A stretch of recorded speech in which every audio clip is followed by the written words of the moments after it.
यशाचे रहस्य. नूतनचे बाबा लहानपणीच वारले होते. ती तिची आई आणि तिचा भाऊ असे त्यांचे कुटुंब होते. काही दिवसांनी तिची आई पण वारते. त्यामुळे ती मोठी असल्याने तिच्यावरच सर्व जबाबदारी पडते. ती लहानपणीच कामाला जाऊ लागते. ती 16 वर्षाची होती तेव्हा तिचे बाबा आणि आई वारतात. त्यामुळे ती काही ठिकाणी कामाला जात. तिथे ती त्यांचे काम करत, त्या बदल्यात तिला पैसे मिळत. तिचा भाऊ 7 वर्षाचा होता. तो पण समजूतदार होता. तो नूतन कामाला गेल्यावर एकटाच घरी राहत. ती घरी आल्यावर जेवण बनवत. अशा कष्टात ती आपल्या भावाचे शिक्षण पूर्ण करते.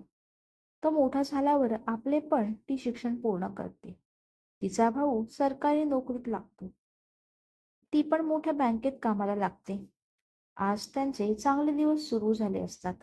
कारण परिस्थितीला कसे हरवून यश कसे मिळवावे हे नूतनकडून शिकावे. तात्पर्य, संकटे नेहमीच येतात.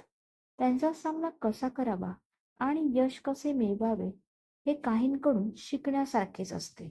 Thank you.